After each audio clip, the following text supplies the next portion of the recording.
If you're thinking about building a new construction home anywhere in the Kansas City metro area, this video is going to save you from some very expensive surprises. Yeah, we're going to share with you some of the things that maybe the builder's sales rep is not going to share with you. It's information they might not volunteer unless you know what to ask. Some things that might catch you off guard, whether you're relocating from out of the Kansas City area, out of state, or if you've lived here in Kansas City your whole life and this is your first time building a new construction home. All right, let's dive into it. A quick thing before we jump in.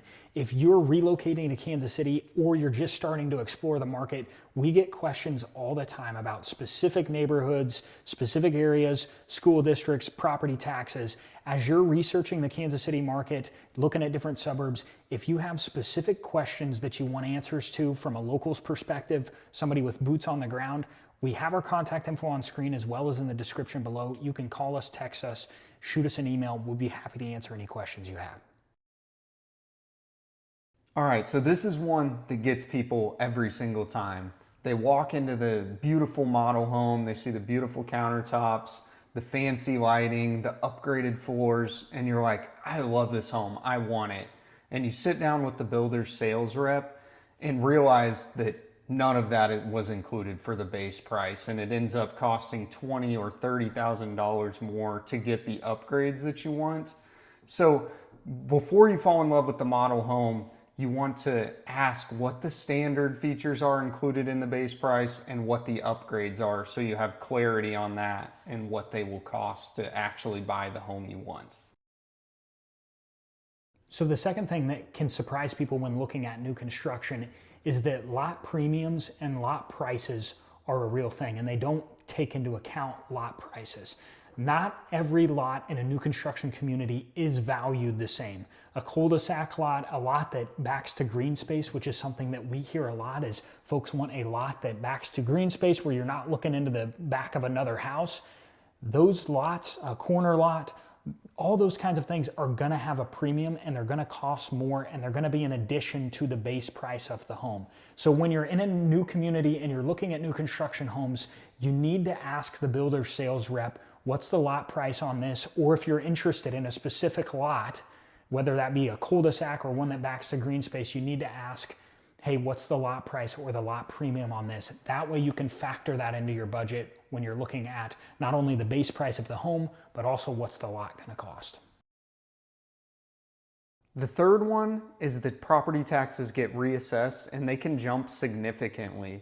Initially, when the home's being built and you're under contract on it, the property taxes estimated are just on the land value. And then when the home's completed, the taxes get reassessed, and you can see a significant jump in the amount of taxes you owe. The fourth thing that might surprise folks looking at new construction is the builder incentives. Right now, builders are being very aggressive on what they're offering to potential buyers. Things like closing cost credits, interest rate buydowns for loans, which is very attractive for a lot of buyers to get their rate down on their loan, upgrade packages, all kinds of things. And for that reason, right now, new construction is a really good option because of the incentives that you can get from the builders. The catch on some of those is that a lot of times they're offered only through the builder's preferred lender, which isn't necessarily a bad thing. It's just something to note that if you're exploring those options as you're meeting with the builder or the builder's sales rep, it might be worth you making a call to your preferred lender just to see how competitive they're really being and make sure you're checking all your boxes, dotting your I's and crossing your T's. Now, the fifth surprise is that the agent in the model home represents the builder and the builder's best interest. So even though we're agents, we have to say this, it's important that you get your own representation and hire a buyer's agent to help you get the terms that favor you and everything you want and is important to you in the home and the deal.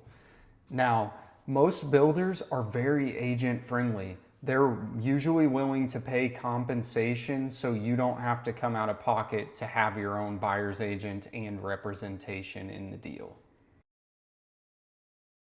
The sixth thing that might surprise people on new construction is that the timeline can be longer and more stressful than people expect. Right now in Kansas City, a good just benchmark is around 12 months from start to completion on a new construction home from out of the ground. Some builders are getting that closer to 9 months, some even on the really low end, 7 months, but plan on roughly a year. So if you're relocating and you have like a hard start date where you're for a job or something like that, and that timeline doesn't make sense, doing a little more custom home where you're starting it from the ground up may not be the best option. A lot of builders offer what they call spec homes, which are homes that are still new construction, but they've got everything finished out. That might be a better option if you have a hard timeline that you're on. The other thing is to think about if you're doing a little more of a custom route where you're making all the selections, all the finished choices from the floors to the paints to the light fixtures. A lot of people love that idea in theory, and then they end up getting into it and they realize that it's a little more stressful to make all those selections along the way than they thought. So just something to think about as you're looking at different new construction options. So the seventh surprise is that the Kansas City new construction market is outperforming the national market. While new construction single-family homes declined in 2025, they actually rose in Kansas City. And Kansas City is still one of the more affordable metros across the country, has great job growth, and is well positioned for economic development. So experts are saying this is one of the best markets positioned for growth in 2026. So those are the 7 things that surprise new construction home buyers in Kansas City the most. And this was not meant to scare you off, because Kansas City is truly one of the stronger performing new construction markets in the country right now. But it's just to help you go into it informed and prepared ahead of time. Yeah, so if you have questions on specific builders, specific communities, or if you're not even sure if new construction even makes sense for you and your situation, we'd be happy to answer any questions. We'll have our information again on screen and in the description below. And if you're relocating here, we'd love to help. Whether that's with new construction and finding a community and a builder that makes sense for you, or if you're looking at resale homes, you want something with a little more character and charm, we'd be happy to have a conversation around what areas you're interested in and what you're looking for.